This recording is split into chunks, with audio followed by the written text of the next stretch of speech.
नमस्कार। आप सबका पोट भरे क्लासेस में स्वागत है। आज की क्लास में क्लास 12th अकाउंटेंसी में सीजी और सीबीएसई के स्टूडेंट्स को जो मेरी सीरीज चल रही है आदर्श प्रश्न सिंपल क्वेश्चंस, जिनके सीजी में बहुत ज़्यादा पूछने के चांसेस हैं, उन प्रश्नों को मैं हल करके आपको समझाने का प्रयास कर रहा हूं। और इसी श्रृंखला में आज का विषय है मेरा अकाउंटेंसी में फर्म का विघटन, डिसोल्यूशन ऑफ फर्म, जिसमें से आपको संभवतः 8 नंबर का प्रश्न पूछा जाएगा और अगर 6 नंबर में भी पूछ सकता है तो क्वेश्चन थोड़ा छोटा रहता है। तो मैं आपको दोनों मॉडल के क्वेश्चंस आपको सॉल्व करके बताने का प्रयास कर रहा हूँ। अगर आप इस चैनल में नए हैं या आप मुझे अन्य स्रोतों के माध्यम से वॉच कर रहे हैं, व्हाट्सएप के थ्रू या मेरे लिंक के थ्रू, तो आप कृपया करके आप सदस्यता ग्रहण कर लीजिए। आप YouTube में सर्च कीजिए अशोक पोट भरे, तो आपको मेरे वीडियोस दिखेंगे। उसके नीचे सब्सक्राइबर रेड कलर से लिखा होगा, उसे आप पुश कर दीजिए तो आप क्या हो जाएंगे, सब्सक्राइब्ड हो जाएंगे। और अगर आप आइकॉन बेल दबा देते हैं तो आपको पूरे कंटिन्यूस इस मंथ आपको विभिन्न इकोनॉमिक्स के और अकाउंट्स के क्वेश्चंस की सीरीज आपको मिलते रहेगी। चलिए आज हम देखते हैं फर्म के विघटन का कौन सा प्रॉब्लम्स है जिसके आने के चांसेस है और किस प्रकार से बनाया जाएगा। तो इसका कॉन्सेप्ट पूर्ण करने के लिए आप मेरे वीडियो में आप जाइएगा, प्लेलिस्ट में जाइएगा, एजुकेशनल वीडियो में आप प्रिपरेशन द रियलाइजेशन अकाउंट, वसूली लेखे कैसे तैयार किया जाता है, तो उसमें आपको मेरा वीडियोस मिलेगा, उसमें कॉन्सेप्ट मिलेगा और उस कॉन्सेप्ट के आधार पर आपको जल्दी समझ में आएगा। केवल मैं यहाँ पे अभी क्या बताने जा रहा हूँ, इसको सॉल्व करने जा रहा हूँ। चलिए, तो सर्वप्रथम देखते हैं कि यहाँ पर 8 नंबर के क्वेश्चंस में यह प्रश्न आएगा, ये आने का चांस है। तो x और y का निम्नलिखित चिट्ठा दिया हुआ है जो कि बराबर के साझेदार थे, आपस में डिस्ट्रीब्यूशन क्या करते हैं, इक्वल करते हैं। इनके पास संपत्ति में मशीन है, स्कंद है, देनदार है, रोकड़ है। ठीक इसी प्रकार पूंजी में x के पास 10,000 रुपए है, y के पास आपका 17,000 रुपए है, लेनदार दिया है 3,000 रुपए, x का ऋण खाता दिया है 4,000 रुपए। उन्होंने फर्म के विघटन का निर्णय लिया है। संपत्तियों से वसूली इस प्रकार हुई है, मशीन के पुस्तक मूल्य से 20% कम वसूल हो रहा है, स्टॉक से इसके पुस्तक मूल्य से 10% कम मिल रहा है और देनदारों से 2,000 रुपए वसूल हुआ। लेनदारों को 10% की कटौती पर भुगतान किया गया है और समापन व्यय विघटन एवं 500 रुपए हो। वसूली खाता व साझेदारों का पूंजी खाता तैयार करने बोला है। तो सर्वप्रथम हम इसका रियलाइजेशन अकाउंट बनेगा, वसूली खाता बनेगा और साझेदार का पूंजी खाता बोला है। तो सबसे पहले इसका कॉन्सेप्ट यह है कि आप वसूली खाते में विवरण राशि रहता है। तो वसूली खाते के डेबिट में रोकड़ और बैंक, कैश एंड बैंक और कैश इन हैंड, रोकड़ और रोकड़ बैंक में अगर आपको इस साइड दिया है तो यहाँ पे वसूली खाते में उसको नहीं लिया जाता है। रोकड़ और रोकड़ में बैंक को छोड़ के सभी आइटम को आप उतार लेंगे। तो पुस्तकीय मूल्य में उतार लेंगे। टू मशीन 9,000 रुपए, टू स्कंद स्टॉक 10,000 रुपए, टू डेप्टर्स देनदार 2,500 रुपए और रोकड़ को आपको छोड़ देना है। दायित्व साइड में आएंगे तो दायित्व 2 प्रकार के होते हैं, एक आंतरिक दायित्व होता है और एक बाह्य दायित्व होता है। तो आंतरिक दायित्व मतलब ऐसे भुगतान जो साझेदारों को किए जाने हैं उनको छोड़ दिया जाएगा, और ऐसे भुगतान जो बाहरी पक्ष होते हैं, थर्ड पर्सन होते हैं, बाहरी होते हैं, बाह्य देनदार, बाह्य दायित्व होते हैं उनको लेंगे। तो यहाँ बाह्य दायित्व में केवल क्या है, लेनदार है, पूंजी आंतरिक है और एक्स करंट भी क्या है, आंतरिक है। इसलिए यहाँ पे क्रेडिट साइड में बाह्य लेनदार क्रेडिटर्स को उतार लेंगे। कितना दिया है, 3000। इसके पश्चात आप कहां आ जाएंगे, आप समायोजन में आएंगे और समायोजन में आने के पश्चात इन संपत्तियों को या तो हम मार्केट में बेचते हैं या किसी साझेदार को आवश्यकता होती है तो उस मूल्य में ले लेता है। तो फिलहाल यहाँ पे कि कोई साझेदार किसी एसेट्स को नहीं रख रहा है, केवल यहाँ पे संपत्तियों से निम्न प्रकार वसूल हुई है तो पुस्तक मूल्य से 20% कम मिला है। तो आप यहाँ पे क्रेडिट साइड में, अपोजिट साइड में बाई रोकड़, बाई कैश या बैंक लिख कर करके आप जिस से वसूली करेंगे। तो आपको बोला मशीन से, तो मशीन यहाँ कितनी दी है, 9000 दी है। 9000 का बोलता 20% कम वसूल हुआ बोलता है। तो 9000 का पहले आप क्या निकाल के देख लीजिए, 20%। तो 9000 का 20% निकालेंगे तो 1800 रुपए आएगा। 9000 में आपको 1800 रुपए कम मिल रहा है। तो 10 में से 8 गया 2 और यहाँ 8 में गया 7200 रुपए आपको क्या हो रहा है, मशीन से वसूल हो रहा है। उसी प्रकार आपको बोला है स्टॉक स्कंद से बोलता है कितना परसेंट, 10% कम वसूल हुआ। तो स्टॉक देख लीजिए कितना दिया है, आपका 10,000 दिया है। 10,000 का आप 10% निकालेंगे तो कितना आएगा, 1,000 आएगा। 10,000 में से 1,000 माइनस करेंगे तो कितना आएगा, 9,000 आएगा। तो इस तरह से आपको ऐसे कितना वसूल हुआ है, 9,000 वसूल हुआ है। उसी प्रकार से आपको आगे बोलता है कि देनदारों से 2,000 रुपए वसूल हुए। देनदार 2500 रुपए के थे, उससे हमको कितना मिल रहा है, 2,000 मिल रहा है। देनदार से, डेप्टर से 2,000। और इस तरह से तीनों को आप जोड़ करके बाहर लिख दीजिए, 002 और 9 2 11, 11 और 7 18। तो आपको टोटल यहाँ पे 18,200 रुपए क्या हो रहा है, वसूल हो रहा है। अब उसके पश्चात आते हैं बाहरी दायित्वों का भुगतान करने के लिए। तो बाहरी दायित्व में हमारा यहाँ पे बाई बैंक अकाउंट या रोकड़ लेखा, और यहाँ पे आपको भुगतान करना है किसको, लेनदार को। तो यहाँ बोल दिया है कि आपको लेनदारों को 10% कटौती में भुगतान करना है। लेनदार आपका कितना दिया है, 3,000 दिया है। 3,000 का 10% निकालेंगे तो कितना आएगा, 300 रुपए आएगा। 3,000 में 300 रुपए आप माइनस करेंगे तो 2700 रुपए आएगा। इसका मतलब लेनदारों का भुगतान आप कितना कर रहे हो, 2700 रुपए। और इसके अलावा कंपनी के समापन प्रक्रिया में हमको 500 रुपए खर्च हुए हैं। तो 500 रुपए हमारा विघटन व्यय का गया है, तो विघटन व्यय 500 रुपए, डिसोल्यूशन एक्सपेंसेस। तो इस तरह से फर्म ने कितना का पेमेंट कर दिया है, 0,07512 रुपए का कंपनी है, फर्म ने क्या हो गया है, फर्म के द्वारा पेमेंट किया गया। अब इन दोनों का अंतर निकालेंगे।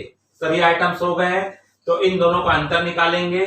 तो हम देख रहे हैं कि ज्यादातर रियलाइजेशन अकाउंट में, वसूली लेखे में, रोकीकरण लेखे में हानि आती है, मतलब क्रेडिट में कम आता है।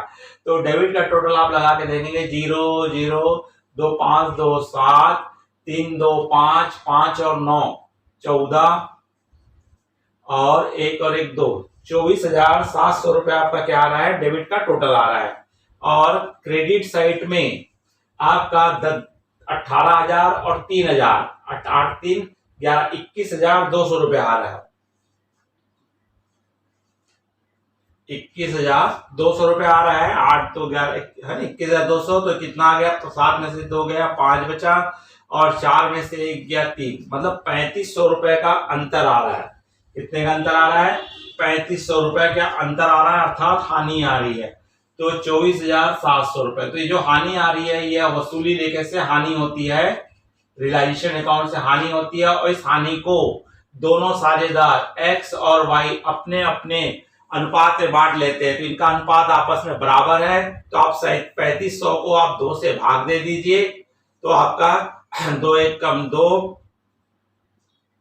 और आपका 2 7 14, 2 5 10, मतलब 1750 रुपए। मतलब दोनों को, एक्स और वाई को 1750 रुपए की हानि क्या करनी पड़ेगी, वहन करनी पड़ेगी।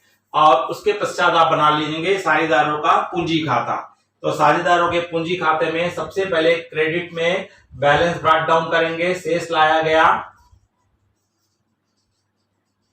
तो क्रेडिट में 10,000 और 17,000 दो आइटम आएंगे। संचय होता है, संचय लाभ हानि होता है तो उसको बांट लिया जाता है। और यहाँ पे वसूली लेखे से क्या हो रही है, हानि हो रही है, तो वसूली लेखे से हानि होगी तो डेबिट में आएगा, लाभ होगा तो क्रेडिट में आएगा। तो दोनों को 1750 1750। अब उसके पश्चात यहाँ पे और कोई आइटम्स हमारे नहीं दिए हुए हैं तो दोनों साइड का हम क्या निकाल लेंगे, अंतर निकालेंगे। तो अंतर हमारा 10,000 में से क्या घटा दीजिए आप, 10,000 में से 1750 घटा दीजिए तो आपका आएगा 8,250 और इधर 17,000 है, 17,000 में 1750 घटा दीजिए तो 15,250। तो इस तरह से आपका इधर 10,000 और 17,000 टोटल आएगा। और आपका यहाँ पे आएगा टू कैश अकाउंट या रोकड़ लेखा। तो इसका तात्पर्य है टू बैंक अकाउंट एक्स को 8,700 रुपए प्राप्त हो रहा है और वाई को 15,200 रुपए प्राप्त हो रहा है। तो इस तरह से बच्चों आप हल करते हो, सॉल्यूशन करते हो तो आपको अगर वर्किंग नोट नीचे दिखाते हुए कीजिए, जिससे कि आपको अगर आपको एक क्वेश्चन परीक्षा हाल में आता है और आपके द्वारा बनाया जाता है तो आपको 8 में 8 नंबर प्राप्त हो सकते हैं और इसी पैटर्न के हमारे क्वेश्चंस आएंगे। चलिए, तो एक क्वेश्चन ये 8 नंबर के लायक था। अब अगला हम क्वेश्चन देखते हैं, एक और क्वेश्चन लेंगे जो 6 नंबर में पूछा जा सकता है। थोड़ा क्वेश्चन छोटा है तो किस प्रकार का हो सकता है वो, तो हम इसको मिटा देते हैं।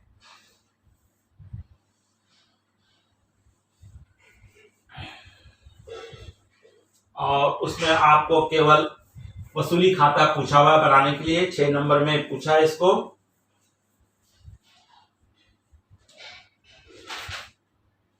तो चलिए देखते हैं। यहाँ पे अगला क्वेश्चन है हमारा, अरविंद और विनोद एक फर्म में साझेदार हैं। उन्होंने 31 दिसंबर 2015 को साझेदारी फर्म के समापन का निश्चय किया। उनकी आर्थिक स्थिति इस प्रकार है, चिट्ठा दिया हुआ है आपको। एसेट साइड में कैश इन हैंड 4,000 दिया है और विविध संपत्तियां कितना दिया है, 30,000।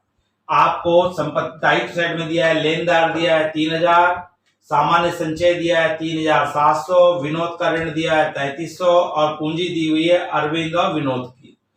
और यहाँ पे समायोजन में बहुत छोड़ कम है। विविध संपत्तियों से 20,600 रुपए में बेची गई और वसूली व्यय के 600 रुपए खर्च किए। इतना ही आपको जानकारी दिया है।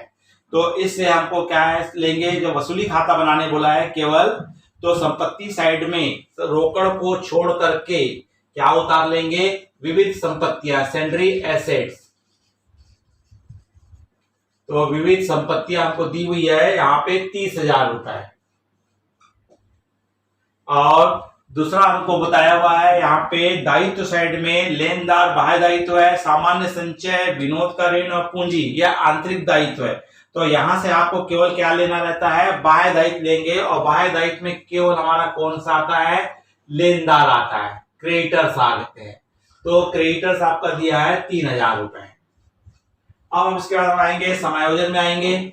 तो समायोजन में बोलता है विविध संपत्तियों से 20,600 रुपए में बेची गई। जितनी भी संपत्तियां थी उसको उसने मार्केट में कितने बेच दिया, 20,600 में। तो क्रेडिट साइड में हमारा आ जाएगा रोकड़ या बैंक और विविध संपत्तियां। और कितने में बेचा बताया आपको, तो आपको यहां बता रहा है संपत्तियों को कितने में बेचा है, ये आपको 20,600 रुपए में। कितने में बेचा है, 20,600 रुपए में। और उसके पश्चात हम आ जाएंगे बाह्य दायित्व। इसके 3,000 के बारे में प्रश्न में आपको कहीं भी नहीं कुछ बोला है, लेकिन हमारा नियम होता है कि जो थर्ड पर्सन होते हैं, बाहरी लेनदार होते हैं, उनका कंपलसरी पेमेंट करना होता है, अनिवार्य पेमेंट करना होता है। अगर कुछ नहीं बोला है तो जितना है उतना ही हमको पेमेंट करना पड़ता है। इसलिए यहाँ पे आपका आएगा कैश अकाउंट, रोकड़ लेखा और बोल करके क्या लिख देंगे, लेनदार, और टोटल 3,000 रुपए इसका भुगतान किया जाएगा। और हमको यहाँ बताया है वसूली व्यय पे कितना खर्च हुआ, 600 रुपए खर्च हुआ। तो इस तरह से 3,600 रुपए आपका क्या आएगा, पेमेंट्स होगा। अब इस तरह से हम दोनों साइड का क्या निकाल लेंगे, अंतर निकाल लेंगे, और जो अंतर आएगा वो अंतर लाभ या हानि आएगा। तो डेबिट साइड का टोटल ज्यादा दिख रहा है क्योंकि 30 और 2 33,600 है, और क्रेडिट साइड में आपका दिया है 20 3 23,600। तो 33,600 में से 23,000 आप 600 घटा देंगे तो आपका आएगा 0,0,0,0,1 10,000 रुपए आ रहा है। तो इस तरह से आपको यहाँ पे कितने का डिफरेंस आया, 10,000 रुपए का अंतर आया। ये 10,000 रुपए क्या कहला रही है, वसूली खाते से हानि, जिसको यहाँ पे कौन है, अरविंद और विनोद, अरविंद और विनोद दोनों आपस में बांट लेंगे, क्योंकि यहाँ पे आपको क्या नहीं दिया है, इक्वल कुछ बताया नहीं है। इसका मतलब बराबर बराबर साझेदार है। 10,000 को आप 2 से भाग दोगे तो कितना आएगा, 5,000 आएगा। तो 5,000 रुपए दोनों में क्या हो जाएंगे, बट जाएंगे। तो इस तरह से आपको यहाँ पे केवल वसूली खाता बोला हुआ है कितने नंबर में, 6 नंबर में। अगर इसी को 8 नंबर में पूछ देगा तो आपको साथ में पूंजी खाता बनाने बोलेगा। तो पूंजी खाते में क्रेडिट साइड में पूंजी अरविंद और विनोद की लिखेंगे। सामान्य संचय 3700 रुपए को दोनों में आपस में बराबर बांटेंगे, और वसूली खाते से हानि हमारी कहाँ आई है, डेबिट में आई है, 5,000 लिखेंगे, और दोनों का अंतर निकालोगे तो जो अंतर आएगा साझेदारों के पूंजी को कितनी कितनी राशि भुगतान स्वरूप उन्हें प्रदान की जाएगी, निकल जाएगा। तो ये तो बच्चों क्या था आपके लिए फर्म के समापन से संबंधित कुछ क्वेश्चन थे। एक और वीडियो में मैं और 2-3 क्वेश्चन और आपको इससे रिलेटेड अच्छे क्वेश्चन सॉल्व कराऊंगा, जिसके परीक्षा में आने के चांसेस अधिक से अधिक हैं। तो बच्चों अगर ये वीडियो अच्छा लगा होगा तो आप लाइक कीजिए और अपने अधिक से अधिक मित्रों को शेयर कीजिए। अगर आप इस चैनल में नए हैं तो तुरंत चैनल को सब्सक्राइब कर दीजिए, जिससे मुझे बहुत खुशी होगी, आप मेरे परिवार के सदस्य बन जाएंगे। और आपने अंत तक वीडियो को देखा, इसके लिए बहुत बहुत धन्यवाद। अगले वीडियो में और आपसे भेंट होगी हमारी। नमस्कार।